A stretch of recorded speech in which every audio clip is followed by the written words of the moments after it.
Bismillahirrahmanirrahim. Assalamu alaikum students. This is first year chemistry chapter 1 stoichiometry and the topic that we will discuss today is excess and limiting reactants. Before starting the definitions of excess and limiting reactant, हम इसको एक simple example से इस concept को समझने की कोशिश करते हैं. Let's start. हमारे पास यहाँ पर आपको जो है वो कितने नंबर ऑफ कबाब्स नज़र आ रहे हैं? 6 नंबर ऑफ कबाब्स हमें यहाँ पर नज़र आ रहे हैं स्टूडेंट्स. ओके, और यहाँ पर आपके पास जो है वो बंस कितने नज़र आ रहे हैं? 2. ओके, तो टोटल बर्गर्स जो हमें नज़र आ रहे हैं जो बन गए हैं वो 2 हैं, क्योंकि अब बंस जो हैं वो कम थे नंबर में, वो दोनों के दोनों यूटिलाइज हो गए और उनसे बर्गर्स बन गए हैं. ठीक है, तो लेकिन कबाब जो है वो 2 यूटिलाइज हो गए हैं और बाकी जो है वो पीछे रह गए हैं जो यूटिलाइज नहीं हुए. तो अब इसका मतलब है कि हमारे पास जो quantity after completion of the reaction, अब रिएक्शन स्टॉप हो गया. ठीक है, हम कह रहे हैं कि अब process of burger making stop हो गया क्योंकि एक इंग्रेडिएंट टोटली ख़त्म हो चुका है.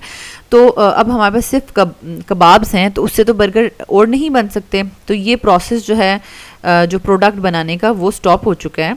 तो इस वजह से हमारे पास जो अमाउंट जो है, जिस भी रिएक्टेंट की amount after completion of the reaction बच जाती है उसको हम क्या कहते हैं? Excess reactant. और जो रिएक्टेंट कंप्लीटली कंज्यूम हो जाता है और रिएक्शन स्टॉप हो जाता है जब, तो हमारे उसको हम कहते हैं limiting reactant.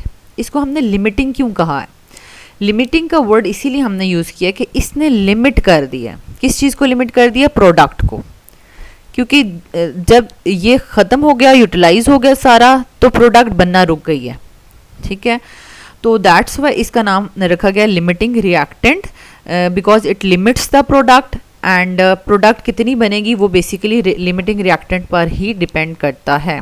Okay, I hope so इस सिंपल एग्जाम्पल के बाद आपको लिमिटिंग और एक्सेस रिएक्टेंट का कॉन्सेप्ट समझ आ गया है. और जो पीछे after completion of the reaction जो रिएक्टेंट जो है वो पीछे रह जाता है लेफ्ट बिहाइंड, उसको हम कहते हैं ये एक्सेस रिएक्टेंट है. तो बेसिकली आपके पास जो न्यूमेरिकल्स आएंगे जो आते हैं इस चैप्टर में से, लॉन्ग क्वेश्चन में भी आते हैं, 4-5 मार्क्स का क्वेश्चन आ जाता है. तो बेसिकली जो लॉन्ग क्वेश्चन आएगा उसमें यही पूछा जाएगा आपसे कि आप क्वेश्चंस में चेक करें कि बेसिकली अगर मोर देन 1 रिएक्टेंट्स हैं तो उनमें से इन रिएक्टेंट्स में से लिमिटिंग कौन है और एक्सेस कौन है, ये भी फाइंड आउट करें. और जो एक्सेस रिएक्टेंट है, जब आप फाइंड आउट कर लेंगे कि एक्सेस रिएक्टेंट कौन है, तो उसकी कितनी अमाउंट जो है वो रिएक्शन कंप्लीट होने के बाद कितनी अमाउंट बाकी रह गई है. This is the most important part of the numerical, कि जो एक्सेस रिएक्टेंट रह गया पीछे तो उसकी कितनी अमाउंट बाकी रह गई है. ठीक है, ये आपको कैलकुलेट करना होता है. तो लेट्स स्टार्ट इट. सबसे पहले तो हम डेफिनेशन देख लेते हैं लिमिटिंग रिएक्टेंट की. The reactant that is completely consumed in a chemical reaction is called limiting reactant, या इसको हम एक और तरीके से भी डिफाइन कर सकते हैं, the reactant that produces the least number of moles of product, यानी कम से कम प्रोडक्ट जो बनाएगा in a balanced chemical equation is called limiting reactant. okay, अब यहाँ पर हमारे पास excess reactant आ जाता है, the reactant that is left unreacted, okay, after completion of the reaction. अब हमारे पास reactant, वो reactant जो पीछे रह जाता है जब reaction complete हो जाए, that is excess reactant. okay students, यहाँ पर हम देख लेते हैं कि वो कौन से steps हैं जिससे हम जो है वो लिमिटिंग रिएक्टेंट को फाइंड आउट करते हैं.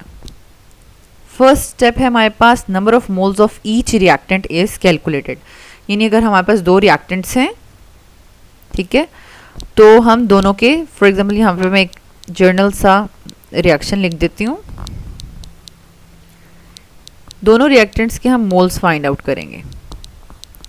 ठीक है, जब मोल्स फाइंड आउट कर लेंगे, then using balanced chemical equation amount of product from each reactant is calculated. comparison method करेंगे और comparison method के थ्रू हम reactant A से पता करेंगे कितनी प्रोडक्ट बन रही है और रिएक्टेंट बी से भी फाइंड आउट करेंगे कितनी प्रोडक्ट बन रही है। तो जो रिएक्टेंट प्रोडक्ट की कम अमाउंट जो है वो प्रोड्यूस कर रहा होगा that will be called as limiting reactant. जो लेस प्रोड्यूस करेगा वो लिमिटिंग रिएक्टेंट है, जो मोर प्रोड्यूस करेगा वो एक्सेस रिएक्टेंट है। ठीक है, लास्ट स्टेप देख लें। The reactant that gives least amount of product is the limiting reactant. Basically इस किस्म का थ्योरेटिकल क्वेश्चन आता तो नहीं है, लेकिन मतलब वंस इन अ टाइम ऐसा हो गया था कि बोर्ड में आइडेंटिफिकेशन स्टेप्स भी पूछ लिए थे। ठीक है, तो स्टेप्स तो हम बेसिकली करते ही हैं न्यूमेरिकल्स में, तो अगर आ जाते हैं तो लिखना इतना डिफ़िकल्ट नहीं है कि हम सबसे पहले मोल्स फाइंड आउट करें, देन कंपैरिजन मेथड करें, और कंपैरिजन मेथड के बाद जो less number of moles of products produce कर रहा है वही लिमिटिंग रिएक्टेंट होता है। तो इसमें कुछ ऐसा मतलब मुश्किल नहीं है, दैट इज़ जो मतलब याद करना पड़े, ये सिंपल स्टेप्स हैं।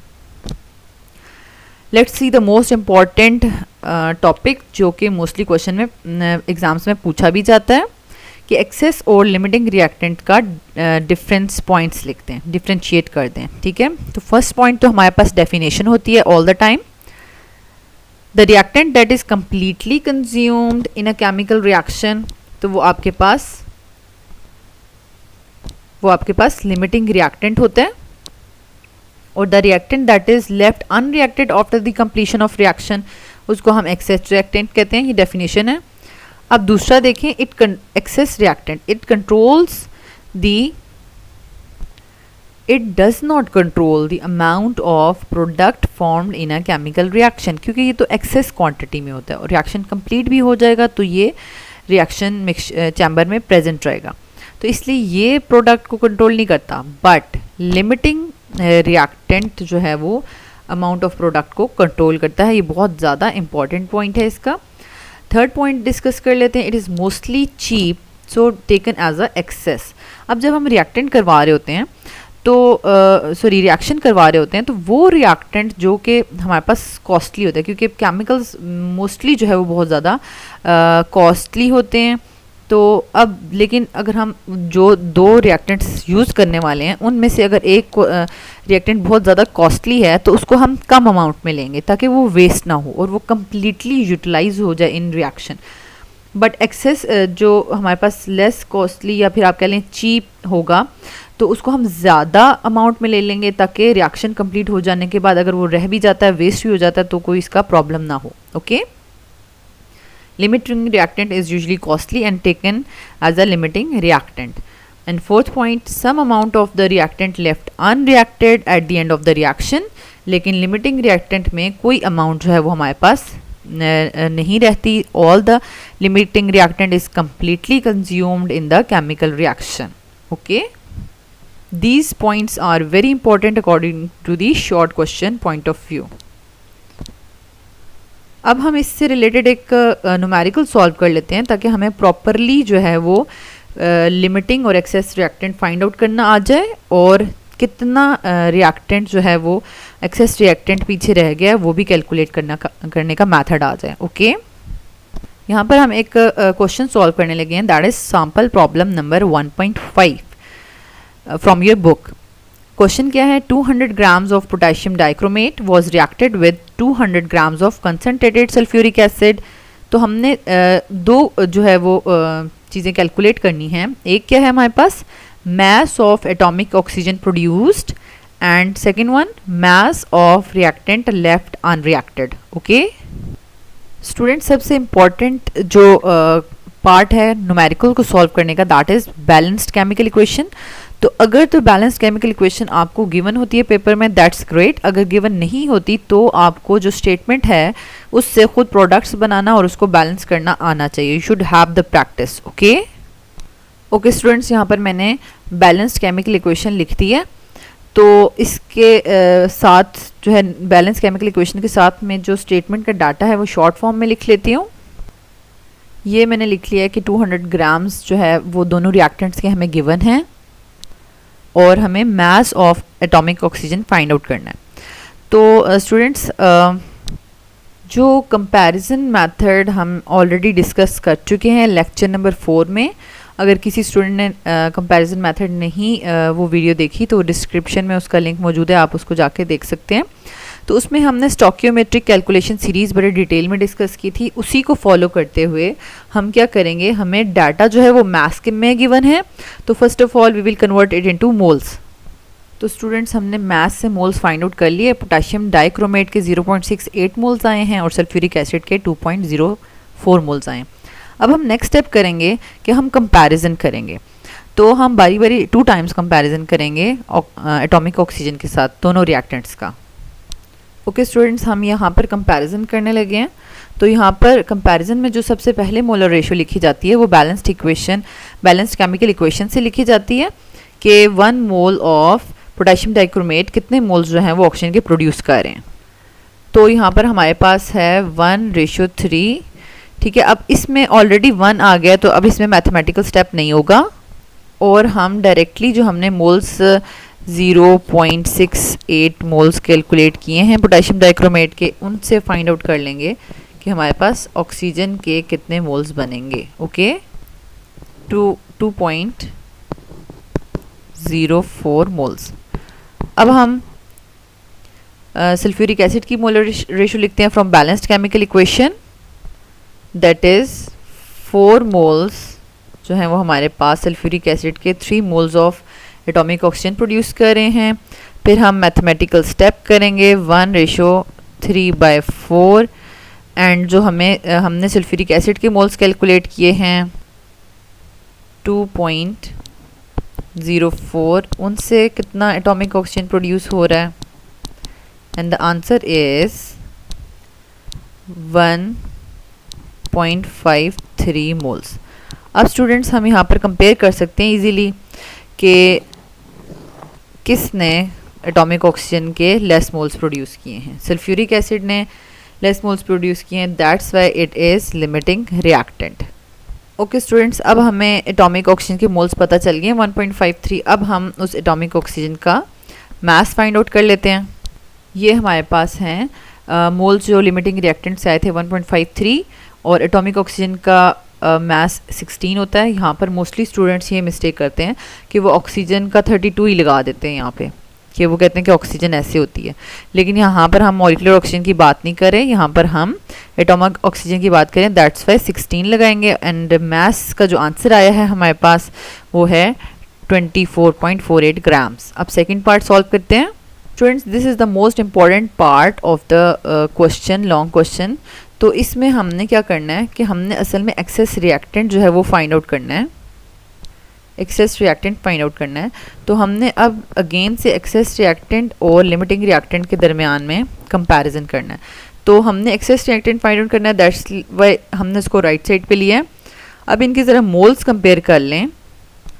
तो एक्सेस रिएक्टेंट हमारे पास कौन है, पोटेशियम डाइक्रोमेट और लिमिटिंग जो है सल्फ्यूरिक एसिड। तो सबसे पहली जो मोलर रेशियो लिखेंगे वो बैलेंस केमिकल इक्वेशन से लिखेंगे कि हमारे पास 1 mole of potassium dichromate 4 mole sulphuric acid के साथ रिएक्ट कर रहा है। ठीक है, फिर हमने मैथमेटिकल स्टेप करना है जो हम हमेशा 1 के लिए फाइंड आउट करते हैं, 1/4।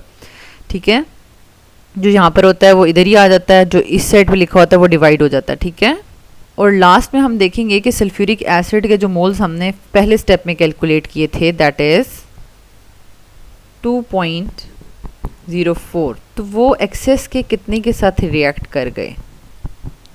Answer is 0.51 moles. बेसिकली जब हमने पहले स्टेप में पोटेशियम डाइक्रोमेट के मोल्स कैलकुलेट किए थे तो वो हमारे पास थे 0.68, उनमें से 0.51 ने रिएक्ट कर लिया। तो अब हमारे पास पीछे कितने रह गए वो फाइंड आउट करना है। टोटल हमारे पास 0.68 में से 0.51 ने रिएक्ट कर लिया, 0.71 moles left behind, 0.17।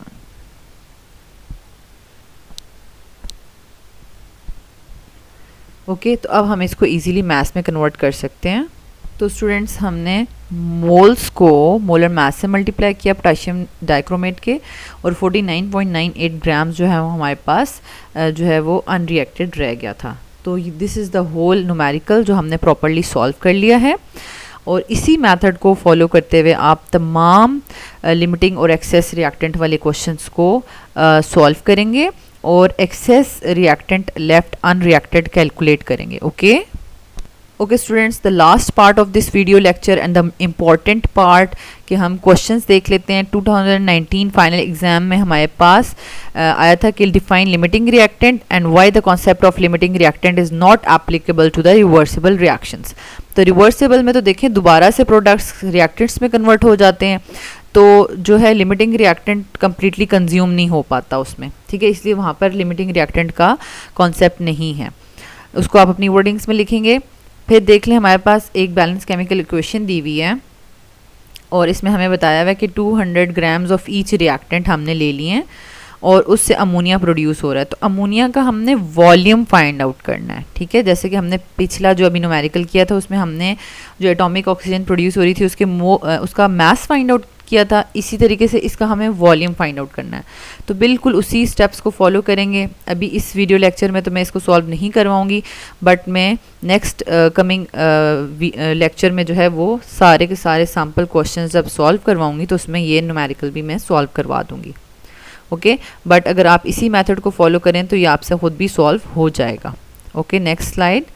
2018 supply exams में हमारे पास क्वेश्चन आया था. अब यहाँ पर देखें हमारे पास इक्वेशन नहीं बनी हुई तो हमें खुद बनानी है कि how much silver chloride will be formed by mixing 120 grams of silver nitrate and 52 grams of NaCl. दोनों रिएक्टेंट्स का मास दिया हुआ है और प्रोडक्ट का मास पूछा हुआ है. तो पहले तो इन दोनों रिएक्टेंट्स में से हमें इनको मोल्स में कन्वर्ट करना है, फिर कंपैरिजन से देखना है कि कौन लिमिटिंग रिएक्टेंट है और उसके थ्रू हमें प्रोडक्ट का मास फाइंड आउट करना है. अगेन 2017 फाइनल एग्जाम में भी वो क्वेश्चन रिपीट हो गया है. ठीक है, लेकिन एक बात नोट कर लें स्टूडेंट्स के ये मैं ज़रा स्लाइड पीछे कर रही हूँ कि यहाँ पर फोर्थ क्वेश्चन का पार्ट ए में स्टार्टिंग रिएक्टेंट की अमाउंट 200 ग्राम दी हुई थी, वही क्वेश्चन है यहाँ पर. और यहाँ पर हम आपके पास स्टार्टिंग जो है वो हमारे पास 100 ग्राम दी हुई है. तो इसका मतलब है कि वैल्यूज़ चेंज हो सकती हैं, लेकिन अगर आपको मेथड आता है क्वेश्चन करने का कि मैथ्स है उसके मोल्स कन्वर्ट करने हैं, फिर कंपैरिजन करना है, फिर जो मोल्स आएंगे उनको मैथ्स में कन्वर्ट करना है, तो आप कोई भी क्वेश्चन इजीली सॉल्व कर सकते हैं. Okay students, thank you so much for watching this video. अगर आपको ये वीडियो अच्छी लगी है तो आप इसको लाइक कर दें, चैनल के बटन को सब्सक्राइब कर दें और बेल के आइकन को ज़रूर प्रेस कर दें ताकि न्यू आने वाले लेक्चर्स का नोटिफिकेशन आपको मिलता रहे. Thank you so much.